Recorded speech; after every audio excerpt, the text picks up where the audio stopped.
clanship, when you talk about Yemoja, right? Yemoja is really a clan of people. It's not a persona or a spiritual persona. It's a clan of people who live close to water and built a landscape and created a prayer regimen for water people. And people who have those skill sets are married into others, and it just re-trickles into the DNA.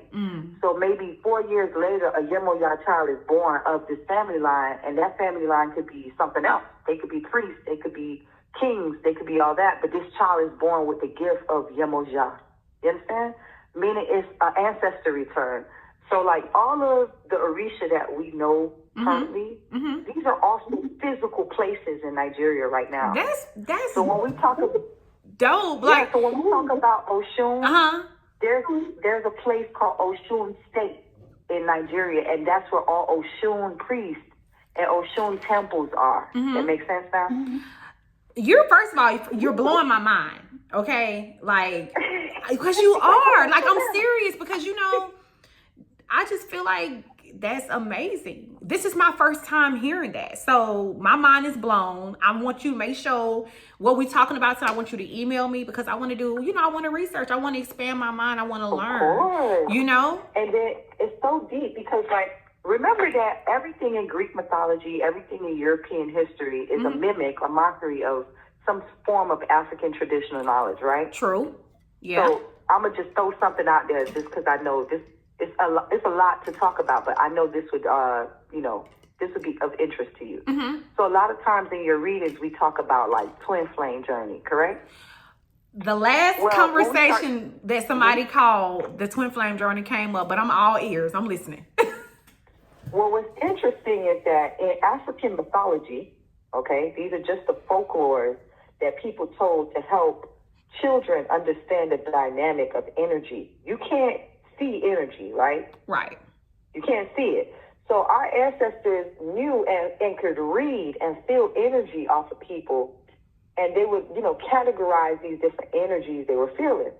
But you and I both know that energy is a behavioral thing too. It's groomed. It is. We can shift our energy through shifting our behavior, correct? Shapeshifters. Correct, right? Right. So because of that, priests and families would identify your energy at birth, and your energy that they identified at birth was tied to your long-term destiny. All right? So when they tie this to your destiny, you have to now be groomed by someone with that similar energy. So say I'm a child of a family, and my father is a high priest of Obatala. My mother is a high priestess of Oshun, but now I'm born and I have the energy of Ogun. That's a whole different energy. So they would send me to an Ogun temple to be trained. Because my parents don't have the tools to train me to be an Ogun man. Right. Make sense? That makes sense. So now I have to go and live with the Ogun temple in Ogun State or in Ogun areas where they train people to be warriors, to be hunters, to be that. If I was a regal, I would be trained in the palace. Make sense? Makes sense. Okay, so that's how that works in cultural societies. Well, how does that talk about today? So there are two regals born in Orisha that are born with the crown on their head, meaning they inherit wealth just from being born. That is Shango energy and Oshun energy are two energies that are noticed as being born with the crown on. Like these are regals from birth. So when they talk about people being regals from birth, Shango children, even up until today, when they're born, they already have regality on their head. Whether their family is a noticed king or not, like they're born with regality. People are already bowing to them. Right. On and on over them. You feel me? Right. The same with Oshun. They're actually counter energies. But the energy that they represent is also tied to an earth element. And that earth element is fire. So Shango represents the passion side of fire. Because when you talk about fire and desire, you know what I'm saying? That's the Shango side. Oshun represents fire too. But the enlightenment, the light, the phase, the sun, the happiness, like when people say go into the light, that's Oshun energy. Go towards what makes you happy. Go towards your desires, your goal. So they're both fire energy, but different types of fire. Make sense? Makes sense. Okay, so Shango is burning fire. Oshun is like driven fire. Like put fire under your ass. That's Oshun. Shango is too, but he's more like passion, fire, and desire, right? Right. So the twin flame journey is the Pataki, the folklore of Shango and Oshun, that chase each other throughout eternity because they both wear the crown. So in some Pataki, Shango is said to marry Oya. She's his best wife because she's able to stabilize his wealth. But Oshun is his real love. She's his counted love. So kings tend to chase women who have their same ashe, their same energy, because it's hard for that type of woman to submit to a man that doesn't acknowledge her crown, right? Hold on, wait a minute. Hold on, wait a minute. Hold on, because this shit is making sense, okay? So, if anybody know like anything, about like a true twin flame journey, right?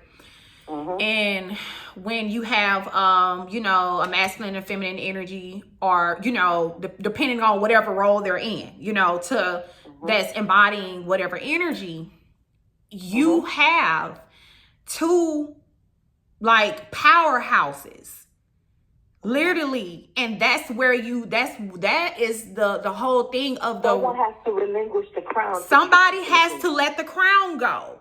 Correct. And I'm not coming up off my crown. No. Correct. So this is where twin flame journey, where the two flames are chasing each other, because he wants complete adoration from everyone, including his wife.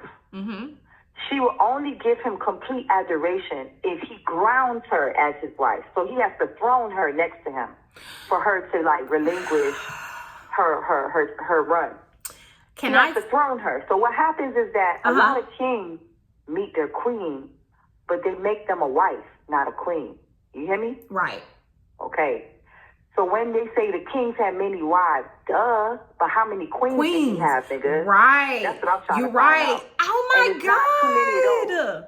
I'm so sorry to cut you off.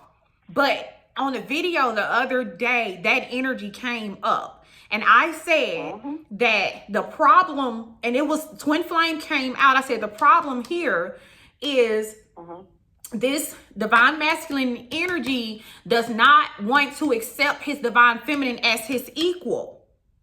Girl. And I said, you speaking to me, so I ain't even gonna go. I said that he does not want to accept his divine feminine as equal. And I said, and she won't accept anything less than that because she is royalty. Correct. So let me tell you, in the folklore, and one day you need to let me come on the podcast and tell all the African folklore. Okay. I'm ready, because this is interesting as hell to me. Okay. And what's crazy, Mystic, is that like it's all our traditional DNA, so it's gonna naturally click where you're gonna be like, oh. Because I was lost a little bit at the beginning, but then when you started saying like the divine masculine energy, or he normally has a lot of women, but he does not have, like, think about the tarot deck.